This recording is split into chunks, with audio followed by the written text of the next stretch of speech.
I hope everyone is doing well. Just wait for this thing to catch up. There we go. Sup, ladies and gentlemen, Ackle here, and of course, welcome back to each and every one of you. If you're watching this over on YouTube or on the Twitch VODs, thank you so much. Really appreciate you supporting the channel. Remember to head over to live, because it's always better when it's live. Alright? With that said, we've got a busy show today. I'm lying. We don't. It's just a lie. We have some things that I want to watch, like the Y-Files. Like I really want to get into the Y-Files. There's a new video that really piqued my interest. It's America's Secret Space Program and the Alien Connection. Oh, how can you not want to watch that? So yeah, we'll definitely be getting into that. Let's just let everyone know that we are live. And then we'll wait for people to sort of show up. And we've got a new game to check out as well. New indie game. It's called Oxygen. I checked it out last night for like 5 minutes or so. Just to, I guess, get a feel for if I would even like that game. It's a city builder. It's sort of like a post-apocalyptic world kind of thing. And you have to survive in this world. Based on the reviews on Steam, it's fairly challenging, I'd say. Apparently there's a lot of micromanagement and stuff, which is always fun with city builders. Until it's not fun with city builders. Oh yeah, we'll probably see, right? Is what it is. Moni, how you doing, fam? Silver, how you doing, fam? Midnight in my country right now. What country are you in? Australia, Silver. No, because that's just 6 hours. Can't be Australia. Has to be some like closer than Australia, but sort of like in between Australia and South Africa, maybe. Philippines. There we go. All right, that makes sense. Well, I do apologize for the awkward stream time, then, bro.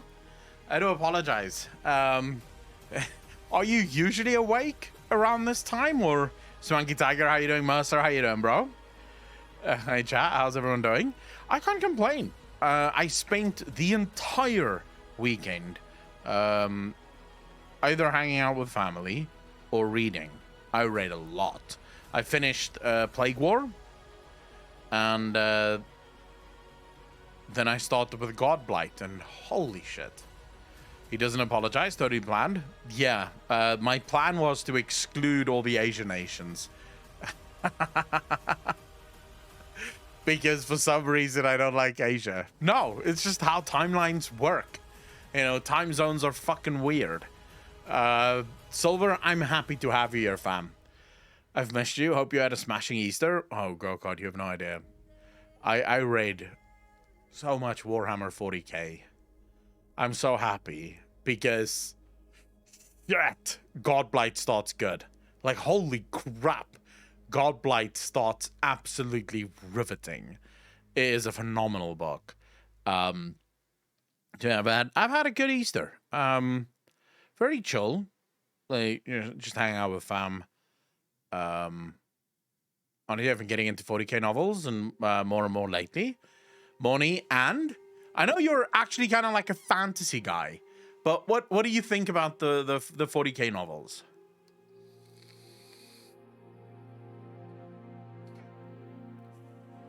The 40k books are phenomenal.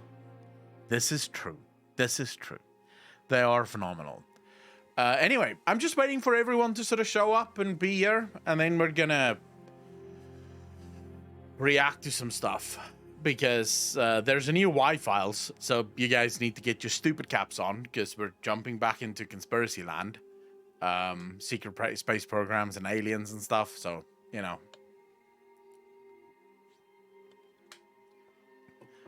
Have an essence. You mean fantasy has an essence of 40k? Please, Moni. Get your priorities straight, bro. 40k, better than fantasy. Also, wasn't 40k first? I'm pretty sure 40k came first, or was it fantasy first? No, it would have been 40k. It was definitely 40k. It was fantasy first. Ah, you see, 40k is the upgraded version of fantasy. They did fantasy and then they thought, this is bullshit. Let's make something better. And then they made 40k, which is, you know, the Dark Lord, how you doing, fantasy first. Also, hey, Altazin, how you doing, fam? Growfile, how you doing, bro? No, I will say, where I am in Godblight now, so basically where we are now in Godblight, Gilliman is asking some very serious questions about the religion of the Imperium. He basically discovered a book. The book is thousands of years old. It was the original book that was written by Lorgar himself. Since then, of course, you know, things have changed. As it turns out, and this is actually something I do want to make a video about, because as it turns out, the Imperium themselves don't even know that the religion that they follow was born from a traitor Primarch. Like, they have no idea that the book that they follow is the writings of Lorgar himself. Yeah, a word bearer. They have no idea. They are following this religion. So Gilliman basically meets with Natasei. Now, Natasei is an Eldari. It's one of the Eldari that is sworn to defend and serve Gilliman. He meets with Natasei and he meets with one of his librarians. I can't remember the librarian's name now. Morden or something to that effect. And he basically asks them, what is a god? So what makes a god? And then he asks, what is the emperor? And Natasei sort of... So this is actually wild. Natasei says, you can't look at the emperor. So when he's using his void sight and he's trying to look at the emperor, it's impossible. The emperor is so bright, like the light that the emperor emits is so bright that it is just, you can't look at it. But when you do look at it, what you feel is pain and suffering. That's what you feel while you look at it, which is insane. Hence why we have space elves, space dwarfs, orcs, undead. All right. Twisted Ash, how you doing? Do you smoke Nick vapes or non-Nick? Do you when you say Nick, you mean nicotine, right? Because I do my vape juice does contain nicotine. It is. There we go. If you look there, you'll see a 5 milligram. There's a 5 milligrams of nicotine. Your DM in Discord, please. Mercer, what did you DM me? Is it nudes? Is it your dick? Oh shit, it's your dick and balls? Nice.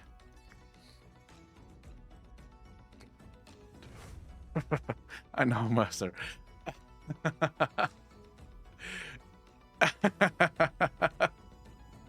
Yeah, okay, we can watch this as well. That seems interesting, actually. Real jinn encounters in Turkey and Iran. Persian demonology. All right. Easter eggs. Foul smoke, how you doing, bro? I've been getting into Pathfinder, but I do enjoy Warhammer time to time. I've heard Pathfinder is actually really good. I played Pathfinder Kingmaker. No, not Kingmaker. Let me wait a second. Dude, I miss you so much, man. Mercer, I'm happy to be back, bro. I'm very happy to be back. I miss you guys too. But I was reading, so... To be frank, I had a good time. Reading the Warhammer 40k books was really welcome. I really enjoyed them. I can't remember which Pathfinder I have, so now I have to search it first. Pathfinder Kingmaker. That's the one I have. Pathfinder Kingmaker. And I will be honest with you. Not great. Who are you? The real Echo doesn't stream. Andy, how you doing, bro? I stream from time to time. Not often, but I do stream from time to time. Yeah,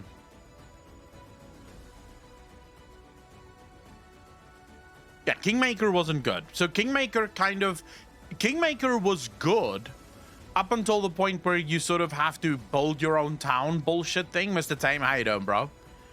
Like they have you build your own kingdom, and that's basically where I just went, fuck it. Fuck this game. Because it is just useless. Because all of your missions from that moment forward is basically just getting resources to build your town. It is super annoying. So I did not enjoy Kingmaker at all. I liked it as far as the story goes, but then it started to become these just rinse repeat fucking mission bullshit things, and I didn't like that. But I've heard from people that Pathfinder is really good. Is Pathfinder D&D rule set, or is it sort of like a challenger to the D&D universe? Lisa goes, welcome back, bro. Pathfinder Wrath of the Righteous is a big upgrade from Kingmaker. I'll believe you. Anything is a big upgrade from Kingmaker, bro.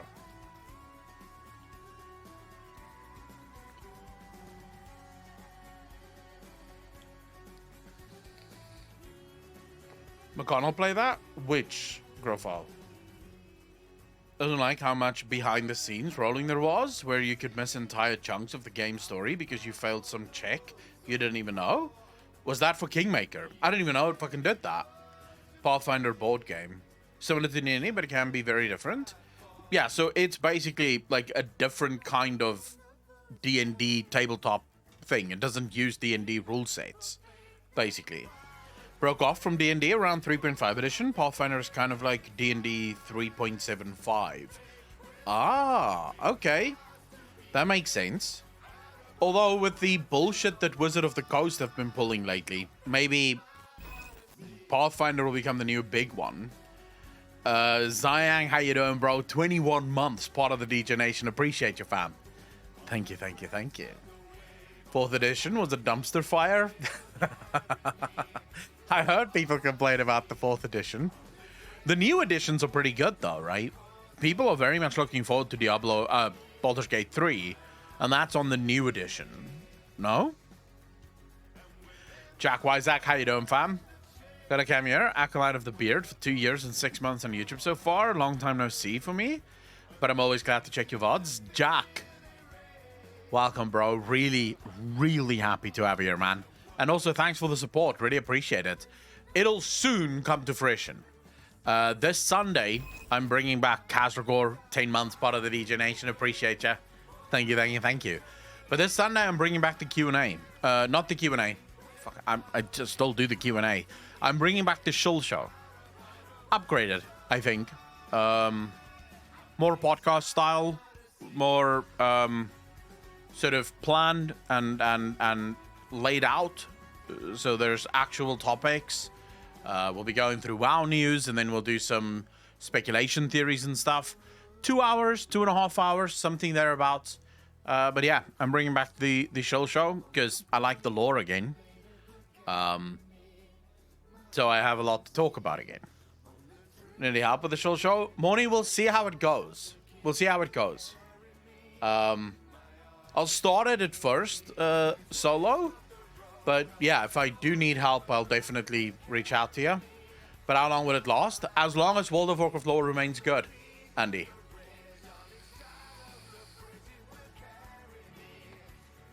I only do the Shull Show when there's something to shull for. So until 10.1. 10.1 seems to be fucking brilliant. That Sebi interview still gonna happen? Yeah. Yeah, fuck it. Thanks for reminding me. I will immediately tweet at Sebi. Alright? What am I gonna tweet Sebi? Chat. What are we telling Sebi? Wait, we have to figure out something to tweet at Mr. Sebi Webs.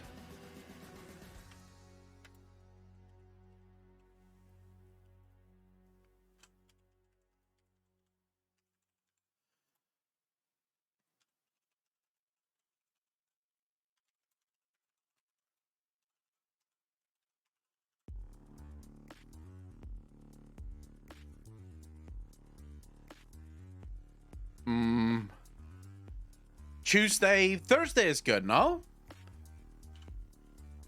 We have until Team 3 when they will kill off the Primalists, say we saved the dragons and moved on to the next chapter without any follow-up on the storylines. I don't know if that's true. I'm actually busy working on a video now talking about why I think Dragonflight is a completely new philosophical approach for World of Warcraft. There's just so much that's happening in World of Warcraft now in Dragonflight that never happened before. We've never had anything like that before.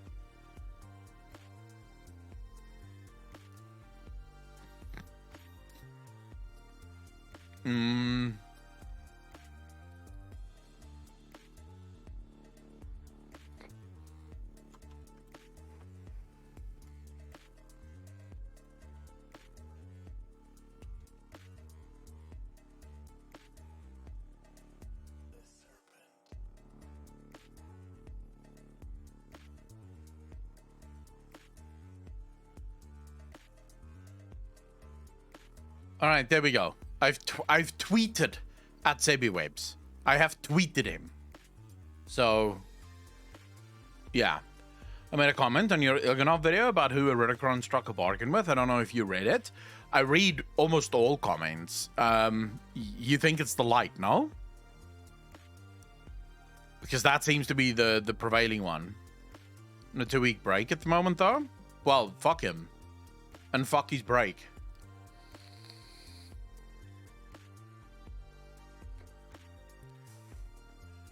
You think it's Murazond? Oh. It would... no, because I don't think... I think...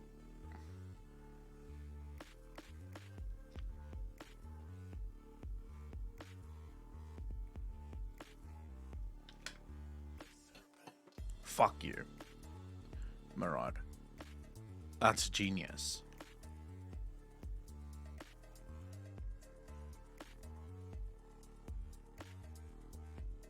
Oh, that could actually be.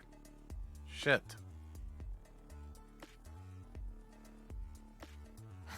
That's actually quite possible. Because they do seem to have the same goals. Although not quite the same goals. Iridicron simply wants to... I don't know. Be big dick, right? Murazond kind of wants to destroy everything. Wow, Nat chats. South African gaming queen with Italian and Greek nationality. Nice. You know the whisper about the surface shining bright, masking shadows below? Yeah? Are you talking about Iridicron? Do you think that whisper speaks about Iridicron? Heart of Fire that they are trying to get? Well, we know that the Heart of Fire is a Joradin, no? Because they're looking for an ancient Joradin.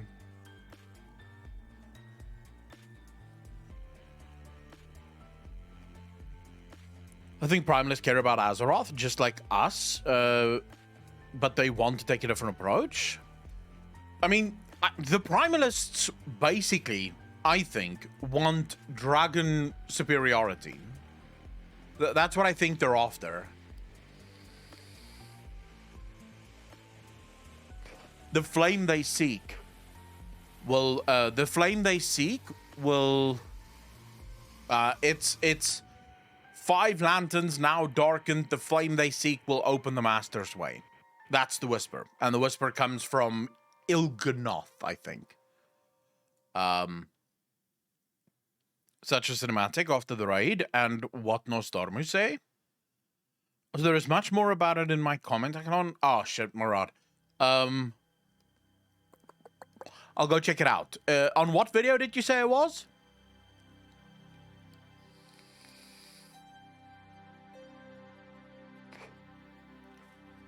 It's on my Ilganov video, right? All right, I'll go check it out. I haven't gone through all of the comments on that video yet, so I will actually, because this weekend I didn't go through any comments. I basically just fucking, I just read and went out.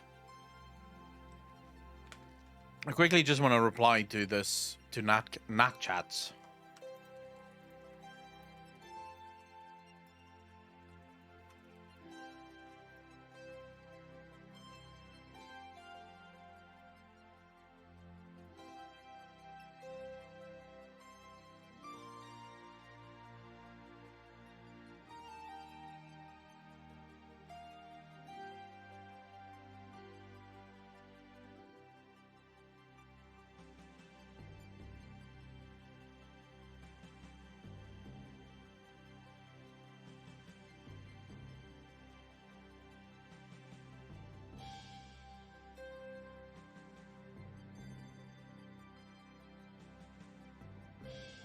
Alright, fuck it. That's the end of Twitter.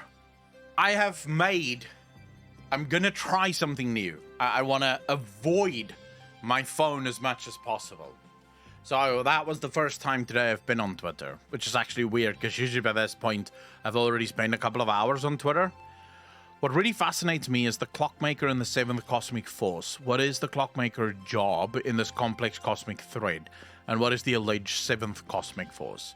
Is it the enemy of all, or is it the Clockmaker? Well, I think the Clockmaker is something different to the Seventh Force. I'm not gonna be honest with you. I'm not as interested in the Clockmaker because the Clockmaker, as far as I'm concerned, it's risky. There is such a risk of destroying the lore with the Clockmaker. Generally speaking, there's a reason why Tolkien, for example, spent very little time on characters like Tom Bombadil, for example, or even what's his name? Oh, fuck, the creator of the universe, Luarinth or Ilunareth or some shit like that. I can't remember now. Who was the creator of the universe? Iluvatar. That's the one. Yes. There's a reason why so little time is spent on those characters, because the more you reveal about a character like that, the more you risk making the universe sort of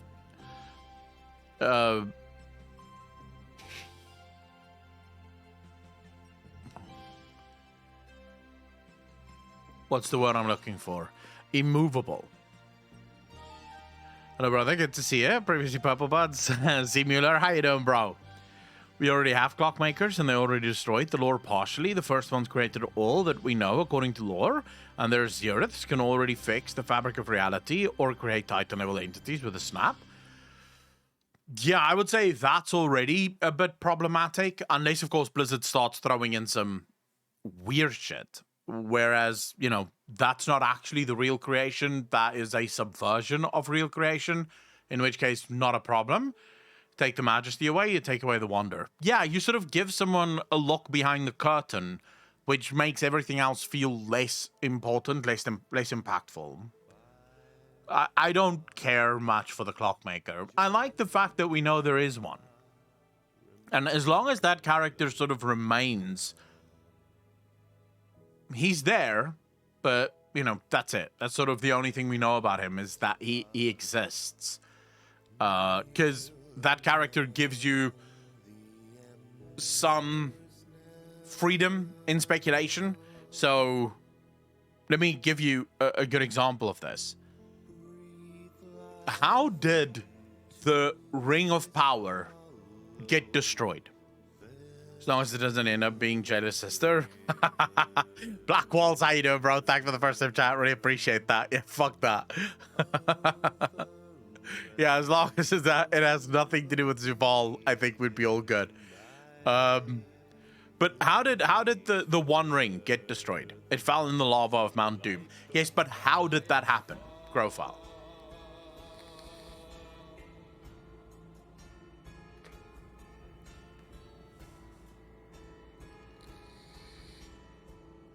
So this is where the theories come in. So here's the thing. The One Ring cannot be destroyed by anyone, not even by Sauron. Not even Sauron can destroy. If Sauron wanted to destroy the One Ring, he would not be able to destroy the One Ring. This is why Sauron didn't even have a guard stationed at Mount Doom, because he never thought that anyone would ever be able to do it, right? No one would be able to do it because the ring would never allow itself to be destroyed. Now, this is where the theories come in, and this is why Iluvatar, not being that well known, and more importantly, Tolkien not ascribing this to anyone, why it makes it so interesting. One of the theories is that the ring, because of its lust for power, it obeyed the command spoken by Frodo. Because if you don't know, as Frodo and Sam is heading up to Mount Doom, Gollum attacks Frodo and Sam. In that moment, after the attack, Frodo looks to Gollum and he tells Gollum, if you touch me again, ever, I will throw you into the fires of Mount Doom. You swore to obey me on the precious. In other words, you swore on the ring that you will obey me. And if you touch me again, I will throw you into the fires of Mount Doom. So, when Gollum touched Frodo again in Mount Doom, the ring obeyed. Because there was a command given, and so the ring threw Gollum into the fire. What the ring did not plan on was that Gollum would have the fucking ring, right, as he was falling into the fire. The other theory, which I actually think is more likely, is that Iluvatar planned everything exactly that way. Everything had to play out exactly in that way. This is why Iluvatar made hobbits to be kind, to be good, to be truly void of evil in a way, because he knew that Gollum would be the only one that can ultimately destroy the ring. But if hobbits had any of the sort of evils of men and dwarfs and elves in them, then Gollum would have died the day in the cave when Bilbo found the ring for the first time. You know, so the fact that Iluvatar is so unknown in the universe means that more and more people speculate about what Iluvatar's role within certain storylines are. Now, if the Clockmaker remains on the level of Iluvatar, it means that a lot of things can happen in our universe that open speculations, and the community goes, oh, this could actually be the Clockmaker. The Clockmaker could have done this. And other people go, no, it's clearly this thing that's done it. But because we don't know, right? So we can speculate, but we don't know. I really don't want them to ever dive into the story of the Clockmaker, because then we know. And once you know, it loses a lot of its majesty. Bombadil could have done it all himself. Spectre, Bombadil couldn't. Bombadil could never have destroyed the Ring of Power.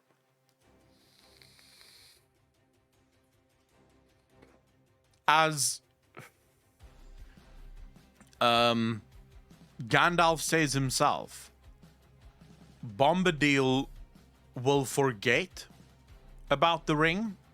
So even if you gave the ring to Tom Bombadil and you told him, hey, go destroy this ring in the Mount Doom, on his way there, Tom Bombadil would simply get distracted, and then eventually he would forget about the ring, and he would just, because Tom Bombadil doesn't have drive, he has no ambitions, he doesn't care.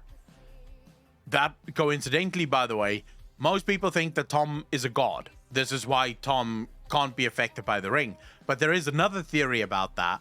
The theory suggests that Tom isn't so much a god, but rather that because Tom Bombadil has no ambition, like zero, he doesn't aspire to anything greater than what he is. He has no interests in doing anything.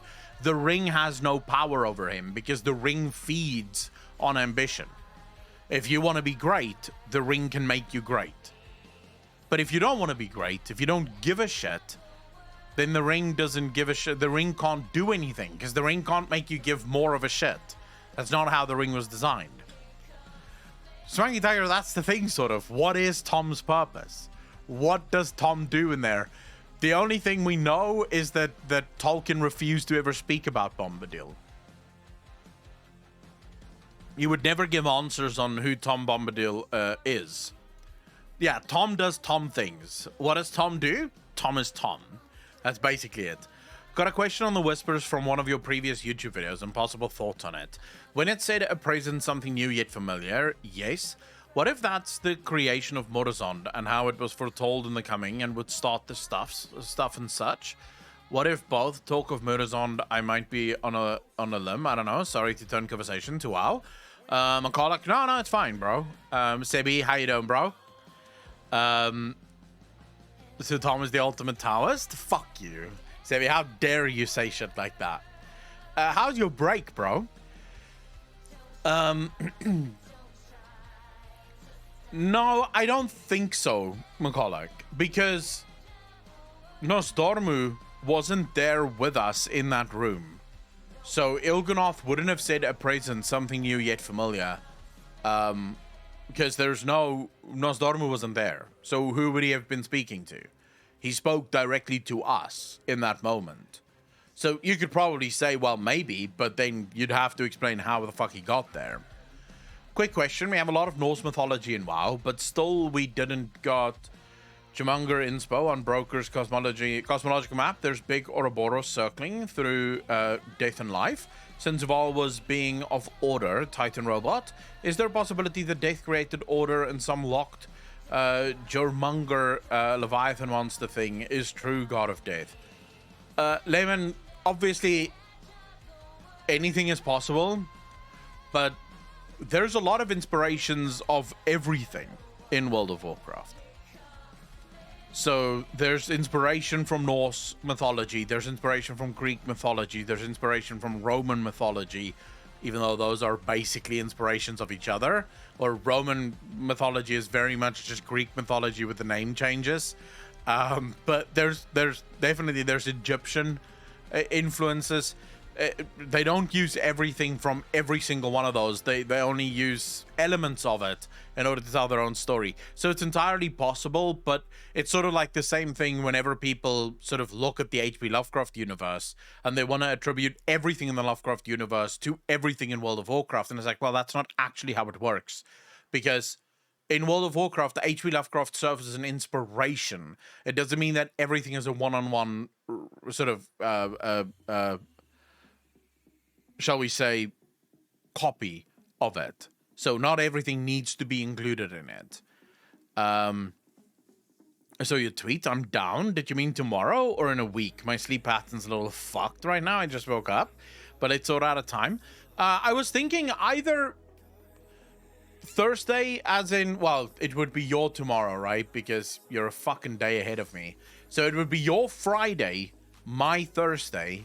I have to think in Australian terms now. This is fucking hard.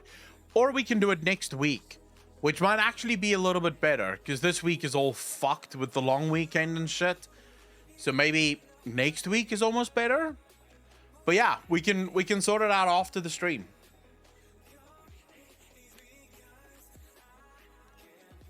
Want to hear a kind of crazy theory I came up with? It will take around 5 minutes to explain, then I have to dip. Andy, of course. Do you want to do it in Discord? Do you want me to jump into Discord for this this crazy theory? All right. Which channel? Jump into a channel and I'll join you. It's gonna be fun, Zebi. I agree.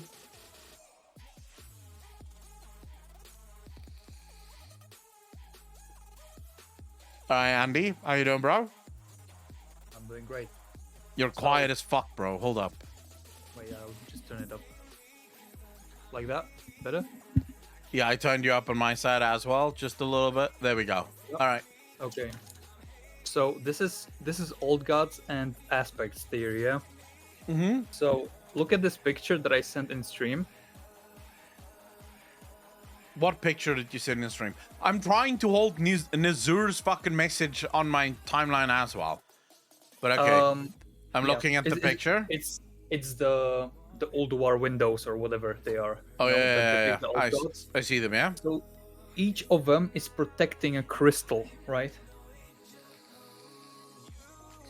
All of them Okay. have different colors.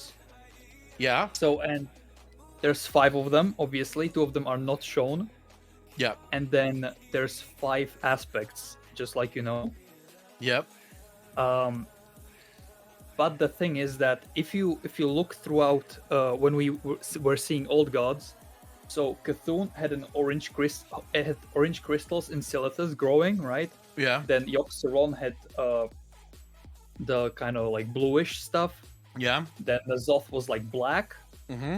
And all of these look exactly the same as the oath stones, the of Dragonkite, right? Yeah. And then Razageth and them talk about forgotten promises and oaths that they have taken. Yeah. So that would connect to the 5 torches, right? Yeah. Because if the oath is taken to each of the old gods, and then you activate the oath stones, then you might be able to revive them through this. And that's the way for for them to light the path. I do not disagree with this theory at all. And And further, if the Boy King is actually Rathian, he is the one that wanted to restore the Oath Stone of the Black Dragonkind, which was the only one that was dormant. Yeah. Right? And that would be the lie, because if he serves at the master's table, it wouldn't be like some whatever master. It is the master of the old god minions, right? Because Elganoth said this. And Elganoth is obviously under somebody. So all of this circles to one single thing. The 5 keys that light the way. Yeah. I like it. And the reason I like it is because the old gods planned for every single eventuality. And there's a reason why Blizzard took us back to the Black Empire. And in that moment where we're back in the Black Empire, we have N'Zoth that says, I know you. I know what you've done. Right? This gives us insight into how the old gods work. Because they can see all possible timelines, all possible futures. They would have been able to plan for all possible futures. Now, we already know that it is codified within WoW lore that souls can be tied to different things. Demon souls, for example, are tied to the Fel.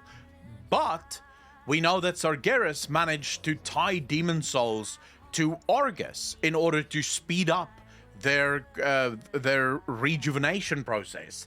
Because in the Fel, it takes a very long time for demons to re-originate once you've killed them. But if they're tied to something like Argus, that can be sped up crazy fast. So that they can really spit out demons almost instantly once they've been killed. So there is definitely lore that tells us that you can tie your soul to specific things. We know that we mortals are tied to Azeroth. This is why we don't venture into the Shadowlands upon our deaths. Somehow our souls are linked to Azeroth. So it is entirely possible that Deathwing, at the behest of the old gods, tinkered with the Oath Stones. And remember, the other dragon aspects would not have questioned Deathwing. When Deathwing came up with the Demon Soul, or the Dragon Soul back then, they didn't question him. They didn't think, oh my god, what are you doing? Right? Well, I'm not giving you a portion of my power. What are you talking about? Because they trusted him. They knew that he was the Earth Warder, and more specifically, Deathwing and the Black Dragonflight were the protectors of Dragonkind. They protected all of the flights. So if Deathwing told them, hey, I need to do something with your Oath Stone in order to strengthen it and to ensure that it will never die, or to ensure that, it can be rejuvenated, they would have said, yeah, sure, no problem. And it is possible that Deathwing tied the essences of the old gods to these Oath Stones. I think it happened before that. Like, as a separate thing that happened Uh-huh. with the primal dragons before they became aspects. But And that would mean like it's, then that the crystals that they used for the Oath Stones were already corrupted by yes, the old gods. yeah, they don't have to be corrupted. They are probably their blood. Because Yoxeron's blood is that color and so on. It goes with like color variants. Yeah.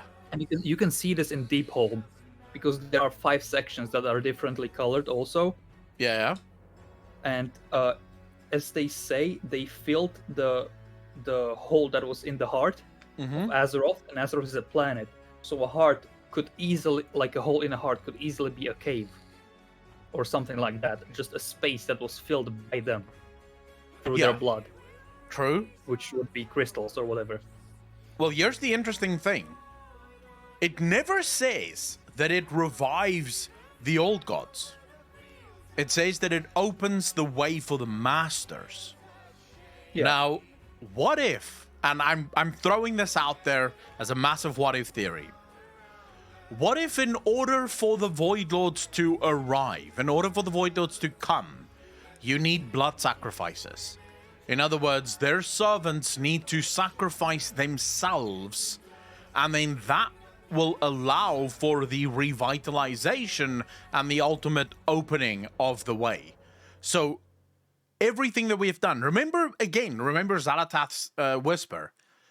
Even in defeat, N'Zoth ultimately won. So it looks like we've won, right? We've defeated every single one of the old gods time and time again. We have smacked them down. We have smashed them down. What if that's exactly what they wanted? They needed to die. Their blood had to be spilt, because the sacrifice is what opens the way for the masters. Now we're seeking the flame, right? We're seeking this way to reactivate the Oath Stones, and it is that reactivation that opens the Master's way. So this brings forth the Void Lords. Another angle could be that, so you know how the fish that were corrupted and look like void? That could be easy to explain by proximity to the crystal of the purple one, right? Which was not shown, which was probably the one that Galakrond also was affected by. Yeah. That's the only one that wasn't there. So when Sargeras stabbed the sword, right? Yeah. Through the planet, and if it cut through, and the blood of Azeroth mixed with the crystals, right? Then that's the filling. That's like becoming one. Oh shit. And if that's like playing on the master's table, then this all would be foreseen, right? Yep. The Boy King serves at the master's table. 3 lives. So now I have to catch a train, so I'm gonna keep listening on the stream. Peace. Alright, bro. Take care of yourself, man. Peace. I like it. As a theory, I really like it. Because it makes the old gods live up to their name. It also means that we have been playing a slow loss for, what is it now? 17 years? When did we defeat Cthulhu for the first time? It's like 17, 18 years ago, right? If not longer ago. Because Cthulhu was sort of like the final patch of vanilla. So yeah, it's like 17 years ago. Well, 15 years ago, by the time that Cthulhu would have come out, right? Well, we're not adding the time skips in between expansions, because we don't actually... This was the only expansion that we got a 5-year skip, right? But I'm just talking about human years here, normal real-life years, because we never got official numbers for any of the previous expansions, but we know that every expansion has always had time skips in them. At least that's what Steve Denuser said. I'm just talking about our years. We've basically been playing this slow loss. We've been marching towards our doom, and we don't even know it. The question now becomes, what does that Void Lord look like when it finally does come through? Now, if Andy is correct, and the stabbing of the planet, the blood that now mixes with those crystals, and therefore ties Azeroth to the crystals of the old gods, to the oath stones of the dragonflights, it means that the Void Lord does not come into our universe. The Void Lord comes into Azeroth. Not in the Pornhub style, but in the normal style, right? It enters Azeroth, and Azeroth becomes the Void Titan that Sargeras feared. I like it. It's elegant. It makes sense. There's a lot of things that point to it. So, what are you doing, Step Void? Pretty much, right? Because she wakes up. Well, she'll wake up then. That's for fucking damn sure. I don't think the stabbing of the planet was to bleed out Azeroth itself, but to cut off Cthulhu from the other old gods or the crystal. No, I think the stabbing may actually have been to kill Azeroth. I don't think it was to bleed her out. I think it was meant to kill her. Because Sargeras figured out that this is exactly what they're planning. Like, he knew that this was what they were planning. And it was the Nathrezim that told him that. Now, before you think to yourself, but Akelon, wait a second, didn't the Nathrezim sort of lie to him? The Nathrezim did not lie about this, because think about who the Nathrezim serve. The Nathrezim served Zuval. Well, in a roundabout way, they served Zuval. Zuval told us that we will not survive what is to come. What else could it be? Because they infiltrated the Void. The Nathrezim infiltrated the Void. And we know that they were not caught when they infiltrated the Void. We know they were caught when they tried to infiltrate the Light. The Light themselves speak about this. And the Light was very fucking angry when they figured out that the Nathrezim had infiltrated them. The Void never figured it out. So the Nathrezim was able to collect all manner of evidence, all manner of intel about what was planned and what the old gods wanted to do. And this is why the Nathrezim told Sargeras, you have to kill everything. Because if what the old gods are planning is true, we don't stand a chance. Because remember what the specifically what Sargeras says. Sargeras says, if a Void Titan were to awoken, we will stand no chance of stopping it. There's nothing in the universe that could stop a Void Titan.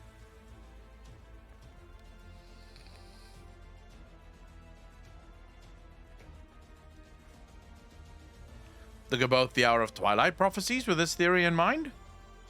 Well, if you go to the End Time dungeon, Hour of Twilight, so to speak, there is death and destruction. Everything is dead. Everything died, including Deathwing himself. So it kind of does fit, no?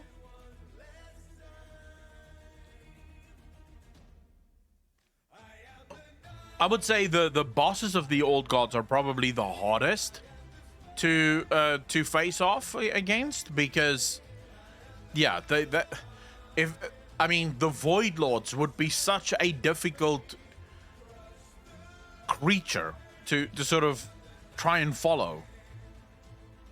If the old gods are as difficult as they are to follow, how fucking horrible would it be to try and follow an actual Void Lord?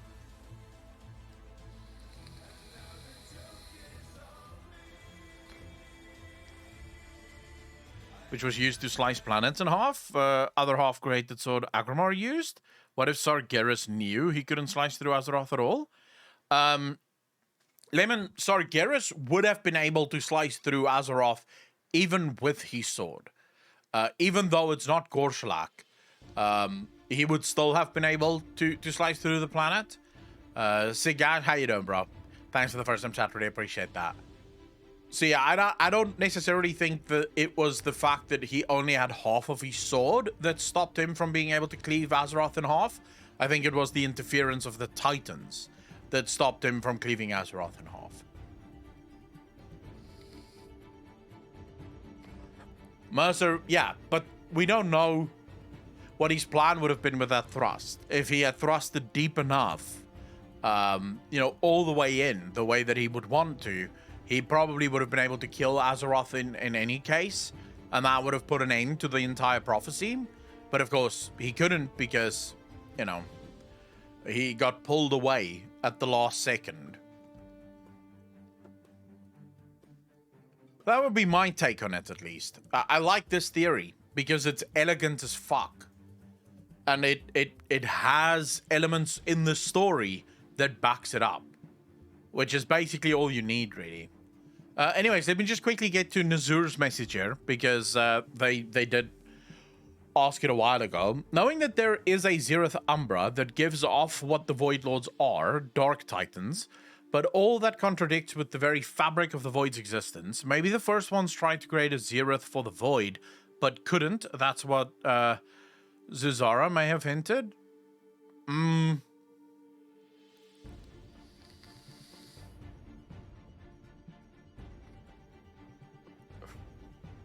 The first ones is difficult. Like, the first ones is incredibly difficult because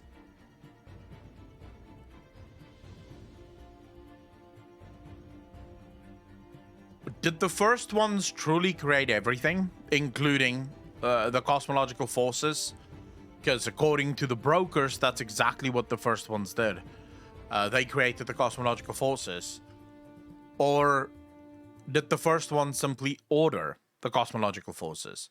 In the second instance, your theory is correct, or could be correct. In the first instance, your theory would not be correct, because the first ones would not have failed to create a Zeroth realm for the Void. More importantly, based on the names of all the Zeroth realms that we know of, the Void does have a Zeroth realm. And it is functioning, at least based on the names. It is a functioning Zeroth realm. It all just depends on how Blizzard is going to utilize that, which I really don't know.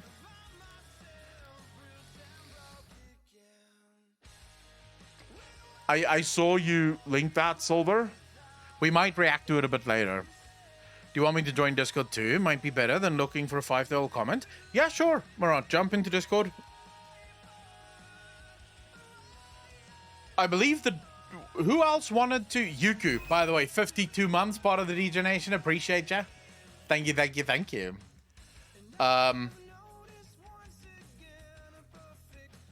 Dark Lord, I believe you had a theory that you wanted to share as well.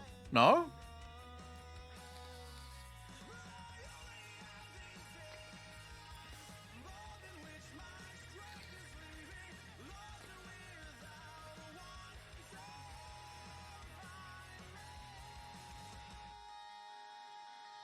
I believe Dark Lord's been waiting a while to share his own theory with us as well.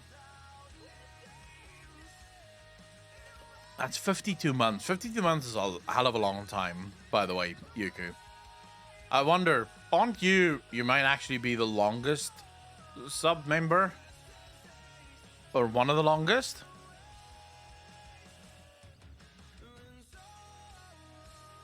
I don't see you in any of the voice channels, Murad.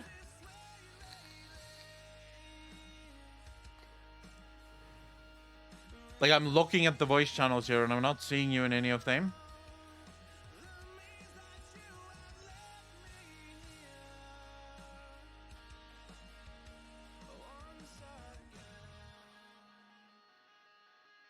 Jump into the Q&A lobby. What sickness do you have, Savin Raven? How you doing, by the way? Nombot, how you doing, bro? If you jump into the Q&A lobby, I can join you there.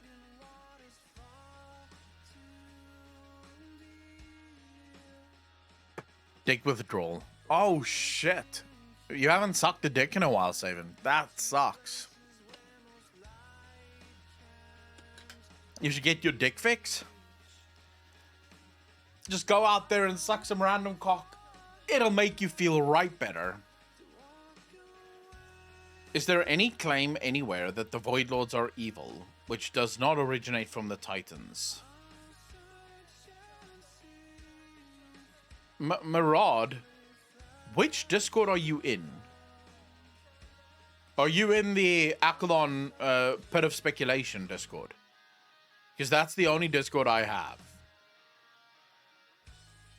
Is there any claim anywhere that the Void Lords are evil? Mr. Tame, the only evidence we have that the Void Lords are evil are from the are from the Titans themselves. We don't have any evidence that the Void Lords are evil outside of them saying, "Oh, evil, by the way." Murad, how you doing, bro? Yeah, I'm doing fine. How are you? Good. What Discord were you in? I was on the secret finding WoW Discord. I don't know why I misclick. All right. No, not it quite. was very dandy. Although I guess you could say my Discord is kind of like the secret finding one, especially if Yeah. you look at the fucking the World of Warcraft lore channels. Yeah, kinda. Murad, all right. What's your theory, bro? So the theory was about Iridicron's bargain. Yes. I was thinking about who he would have struck a bargain, and obviously Murozond was one of them. Mm-hmm. And I was thinking about it for weeks, Yeah. and I wasn't sure until I rewatched the cinematic after the raid, where there is Kalecgos, Khadgar, Alexstrasza, and Nosdormu talking. And in this cinematic, Nosdormu suddenly feels something. He has like an headache. And Yeah. he says something like, the time waves, they are chaotic. Yes. And I realized that something like that never happened to him. Like when Razagut was released, he was absolutely chill. He was like, That's oh true, yes, so they actually. were released. There was a four dragon primalist incarnate. Yeah. But in this cinematic specifically, he was disturbed. Like something happened with time. That's actually true. I didn't even make that connection. That's why I was more convinced about my theory. So, what I will say about your theory is Dragonflight really is sort of like a traitorous expansion. It's and not traitorous, because everyone seems to be on a path where a lot of different factions are vying for ultimate power, and in some cases their interests overlap, but their ultimate interests do not overlap whatsoever. And Murad, never apologize for your accent. It is your accent, bro. I can understand what the fuck you're saying, and that's all that matters. Like, don't worry about it, fam. So the thing is, you have the Jordan, for example. The Jordan and the Primalists and the Primal Incarnates could not be more different. And very specifically, the Jordan wants to kill all dragons. Like, they want to bring about the end of all dragons. But they're working with the Primal Incarnates because in terms of the fact... Okay, so they hate all dragons, but they hate the aspect more. More, yes. So in this instance, they overlap, and therefore they're going, all right, no problem. We will help you kill the aspects. And then as soon as the aspects are dead, we'll kill you, right? Because ultimately, they will kill all of the dragons. Then you have the Primal Incarnates who, you know, Iridicron, for example. It is possible that him and Murozond, because here's what Murozond wants to do. Murozond wants to kill all of the dragon aspects, including all of their flights, so that he and he alone becomes the singular aspect. And he wants to do this by destroying all of the timelines so that only one timeline remains. And then either he is going to ring in the Hour of Twilight or the final hours of Azeroth, or he's going to ring in the end time, so the very literal end of all time. But that seems to be what Morozond wants to do. Now, that's not necessarily what Iridikron wants, right? He doesn't want the end of all things, but insofar as Morozond wants to kill all of the aspects, Iridikron wants to kill all of the aspects, so there's an overlap in terms of it. So I can see how Iridikron may have struck those bargains, because all we know was that was it Nostormu that said, because we have the character that asks, why is Iridikron so bad? And it's either Alexstrasza or Nostormu that says, towards the end, Iridikron struck terrible bargains. It's Alexstrasza. It's Alexstrasza that says that. And then Nosdormu like tells something and says the time ways they are chaotic.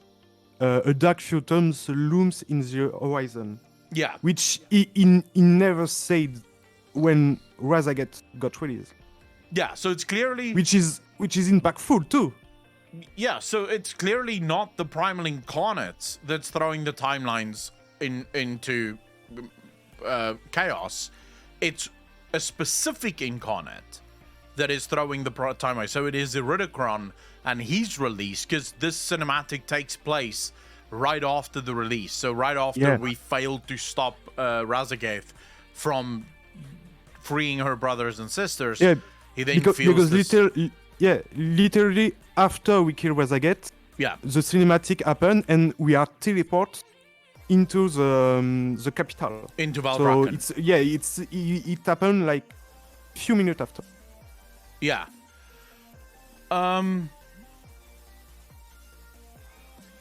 You see, I immediately, when he said terrible bargains, my mind immediately jumped to Void or Light. And I sort of went with the Light because the Void, the Void is already sort of occupied by Deathwing. So I thought, well, maybe he didn't go with, this is going to be just rinse and repeat if they go with the Void again here. So I thought the Light maybe, because the Light, seeing that the Void had a Dragon Champion, wanted a Dragon Champion of their own, and Iridikron became that Dragon Champion. But now I'm sort of starting to think, because Apocalypse just said something there that I never actually even considered. Apocalypse is saying, is that entirely correct though? Morozond isn't trying to destroy the timelines at all, only the ones where the Void Lords win.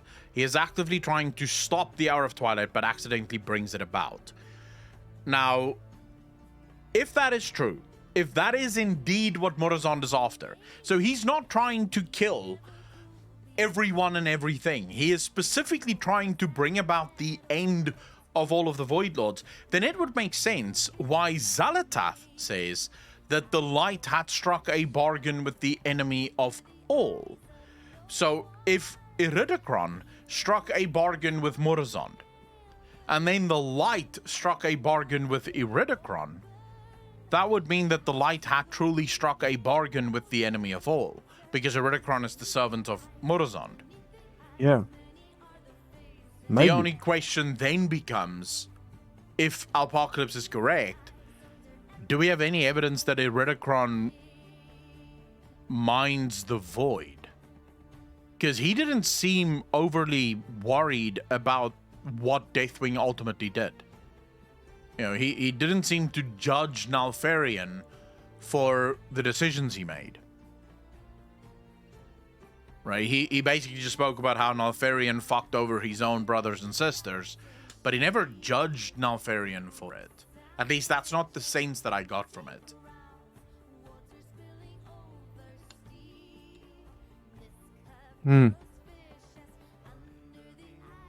Yeah, he was interested in the fires that powers everything, and we know those fires are Jordan. It's a Jordan Elder.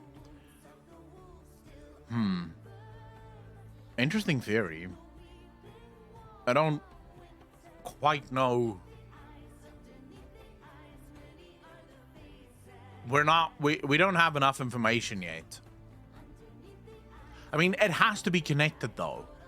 Because right now, Dragonflight seems to be the expansion with more pokes in the fire than any expansion prior to this, right? There's so many things going on in Dragonflight.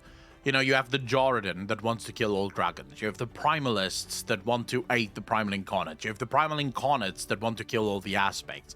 You have Morazon that wants to do something. You have Caligos, the something may have happened with the blue dragonflight. That's why not many blue dragons showed up when he turned on the beacon. So there's something there. There's a storyline there that needs to be explored.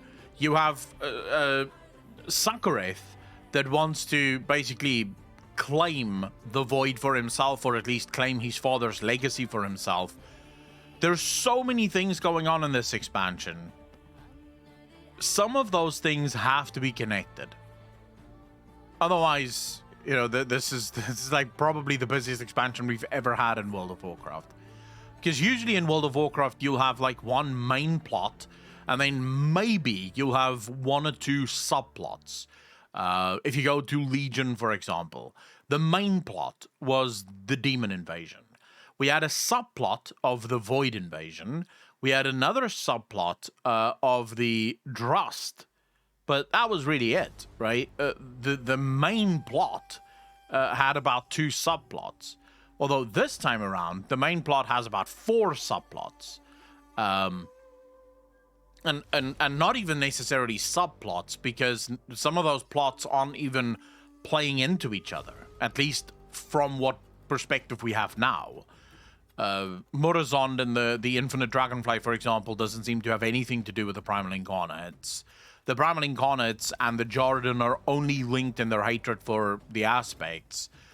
Caligos and whatever happened to the Blue Dragonflight would not have anything to do with the Primal Incarnates. It might have something to do with the Primalists, but it will definitely not have anything to do with the Primal Incarnates. So there's like a shit ton of plots and plot lines that aren't on the face of it right now linked to each other. So I can absolutely see Blizzard linking Murazon to Iridacron and it making sense. Yeah, I think your theory is valid, Murad. I think it's a valid theory. Fucking 2 thumbs up, bro. That's a good theory. Thanks. Yeah. Thanks for sharing it, man. Really appreciate it. Yeah, no problem. All right. Thanks for stream and your content. Thank you for watching and thanks for the support, bro. Really appreciate it. See you. Take care of yourself, fam. Take care too. Peace out. Bulbous Live, how you doing, fam? Thanks for the first time chat. Really appreciate that. Jane Jenna, thank you so much for the sub. That's 9 months, part of the DJ Nation. Appreciate ya. Thank you, thank you, thank you. You're far too kind. All right, chat. What have you guys been talking about while I was busy thinking about the Void? So, it pulling all the threads together that have been in the game for freaking ever? True. So the goal of the Void Lords could be to corrupt the entire universe with a curse gift of flesh via the old gods, which they sent out to find the world souls. Algalon mentions the Titans burning entire civilizations and planets. Could those all be worlds the old gods have tried to give the gift? And by extension, could Azeroth be the only world soul actually given the gift? And that's what Sargeras was so afraid of. Could Azeroth Awakening be the Hour of Twilight? It's entirely possible. At this point, I would not put anything past Azeroth Awakening. The only question I sort of have is, how does the community react when it turns out that Azeroth is indeed evil? Would the WoW playing community be okay with that?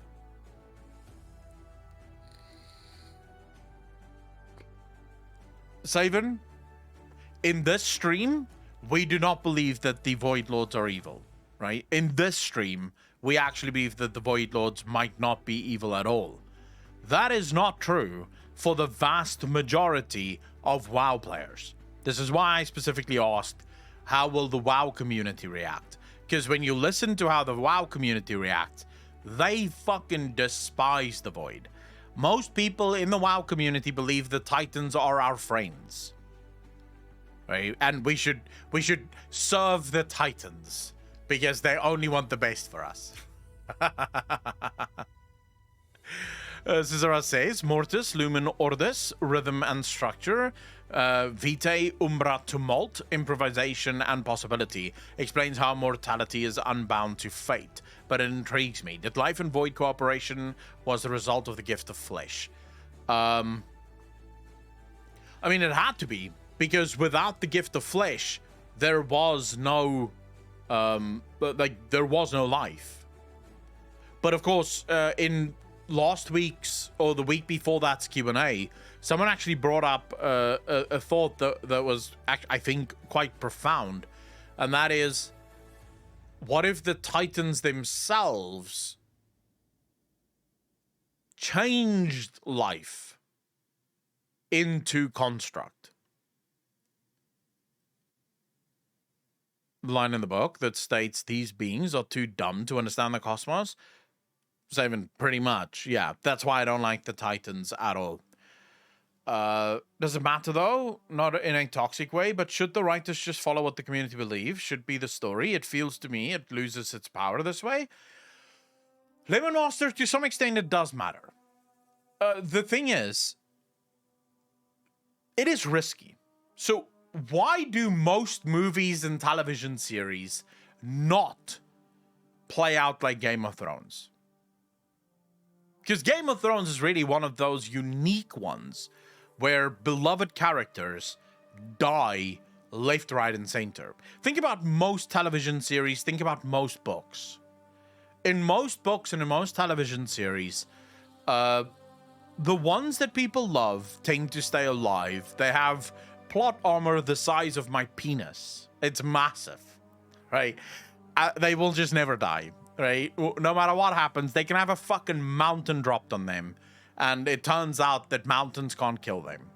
Right? That's just how it works in World of Warcraft, or not in World of Warcraft. In most stories, it's only in sort of Game of Thrones, and I would say to some lesser extent Warhammer 40k, even though some characters in Warhammer 40k does have just dick level plot armor. Although most guardsmen don't. So when you fall in love with a guardsman in one of the books, they're gonna die. So don't even fucking hope. The reason this usually plays out is what we call audience alienation. So if you have a character that your audience really loves and they're really sort of hearkening to this character, if you kill that character off, you risk alienating the audience to the point where the audience may just stop watching. A good example of this, I'm trying to think now. There was a series where this once happened. Lion is returning this week. Heathen, how you doing, bro? I'm looking forward to that. Thanks for the 100 bits, man. Really appreciate the support. What series was it where the main character died and was replaced by another character? Vikings is actually a very good example of this. The second Ragnar dies, the story sort of dies with him. Ragnar was what everyone watched for. And when Ragnar was replaced, it was just not the same. Another series that very much the same, 2.5 Men. When Charlie dies in 2.5 Men, Ashton Kutcher can just never revitalize that show. Most people fell in love with that show because of the dynamic between Charlie and Alan. And when you remove that dynamic, the show can just not survive. So it is very risky to kill off beloved characters. And in World of Warcraft, you sort of always have to ask yourself, if I do this with a character, how will the community react to this? Because if the community reacts violently, so if the community sees this and they fucking hate it, you're done. Because they just quit the game. So you have to be careful. You have to be careful how you control things. And I think especially now, we live in an era where people will cancel you so fucking quickly for so little that you have to be really careful. People are overly sensitive these days. You know, we saw that with Sylvanas. When Blizzard sort of straight up just made Sylvanas evil, a lot of people quit the game. I see it in my comments. I know around that time when it turned out that Sylvanas was just pure evil, I had people commenting on the video saying, well, that's me. I'm done with WoW. Fuck it. I don't want to play this game anymore. They did this to Sylvanas. I'm done. So think about Azeroth, right? No one's ever met Azeroth, but a lot of people have a lot of love for Azeroth. And if they turned Azeroth into what most people consider to be an evil character, even though she would be a Void Titan, not necessarily evil because we don't quite understand, it could work, but then Blizzard would have to do a lot of work to explain to players that the Void is not in fact evil. So Blizzard would have to put out a lot of lore that makes players realize that the Void is not the, you know, the devil from the children's Bible. It's not just an evil entity. The Void is something very different. The Void is just another power that have a different viewpoint in mind. If Blizzard can do that, then I think it's fine, right? Actually, when you read an Imperial Guard book, only a bunch die. In every Gaunt's Ghosts book, some named character dies, but there are some who don't, and constantly there are new people joining the cast, and they are really good at it. Heathen History, I was more talking about my books that I've read so far. So, like, Dark Imperium. By the way, Heathen History, I'm on Godblight.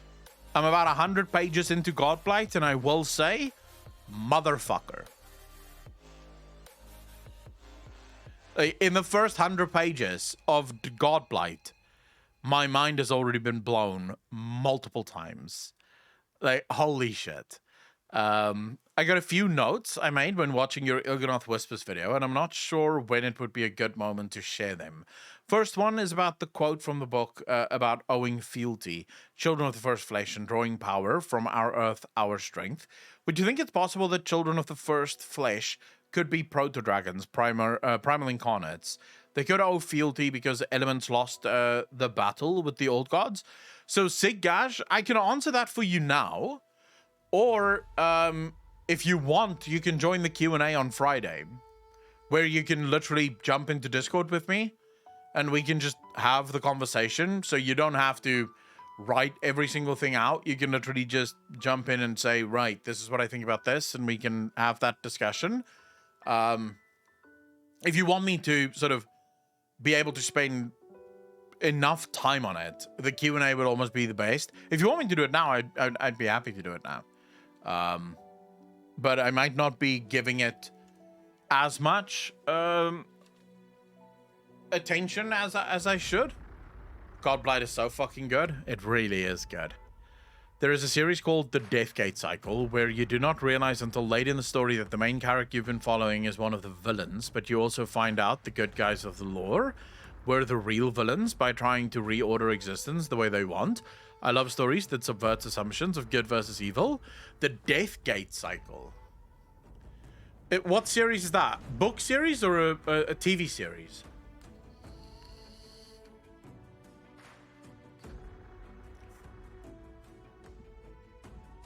Look, like they've not done enough yet with that. They would need to do more. It's a book series. I should probably read that.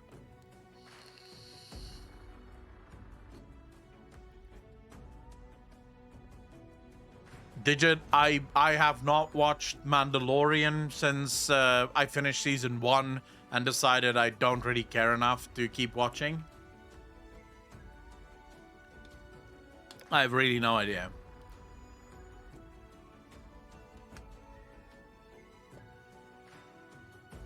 I know the new Shadow and Bone is out. Season 2 for Shadow and Bone, so I'm looking forward to watching that. I think that's going to be really fucking good. Trying to teach kindergartners trig. On side note, I'm not here often, but I follow all your videos. I appreciate your content a lot. Much love. Lemon Master, thank you so much, bro. Really appreciate that. For those of you that do love WoW conversations, I said it earlier in the stream, but I will remind you now, this Sunday, the Shull Show on YouTube is returning. We've got things to shull for again, so we're definitely going to be bringing that shit back. So, live stream on YouTube, about 3 hours, 2-3 hours of lore discussion and speculation. Same it's always been, I think. So yeah, we're definitely bringing that back. Because I have things to shull for again. I like the story of WoW again, so why wouldn't I? Small poll I already did on Discord, but Twitch stream can also vote. Ferorius, what is the poll? Akalon should play WoW Hardcore.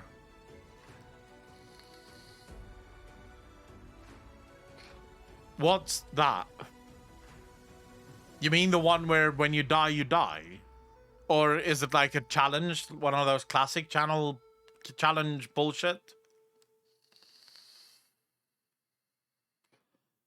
Alright. Yeah, it's a classic challenge. I didn't even finish the original classic. I mean, I played the original classic, original classic. But I mean the remake or the re-release of Vanilla, I didn't even finish that. So why would I play the hardcore version of that? Plus, Ferorius, I would just pick a Warlock. Warlocks don't die. I usually never catch you on the stream, so your YouTube videos tend to be like my books on tape to listen while I work. Hey, as long as you enjoy the content, I'm happy. Let me give the short answer now, and I'll try to catch the stream on one of the Fridays and share all I got. I'm not sure I'm worth time on Q&A, though. I read few WoW books and watched a lot of lore. Sig Gash for the Prime sub. Welcome to the most degenerate channel on Twitch. Thank you. You're far too kind, sir.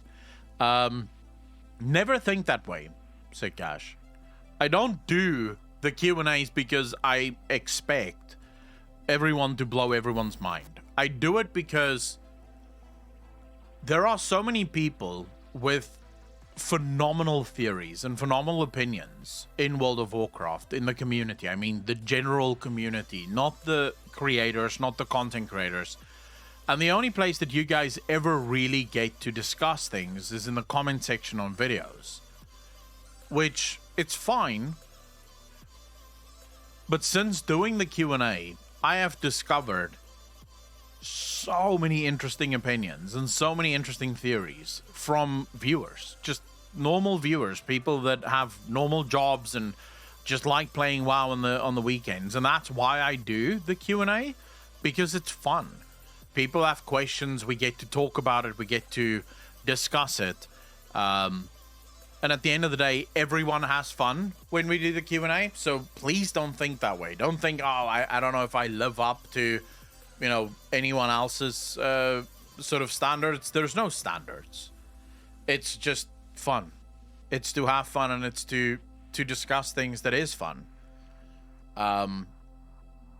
So please feel free to join the Q&A. So the children of the first flesh.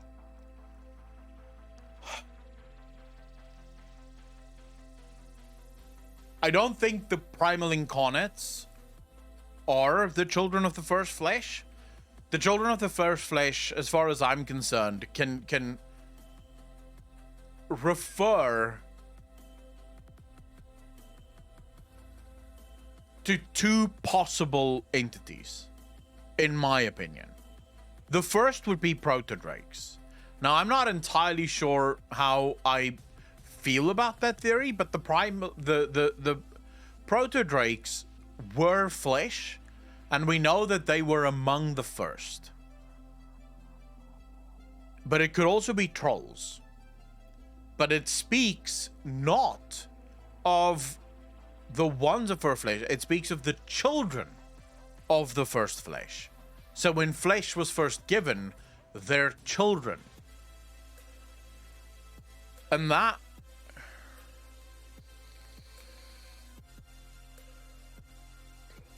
creates a new problem. Because if trolls were truly the first flesh, then the elves would be the children of the first flesh.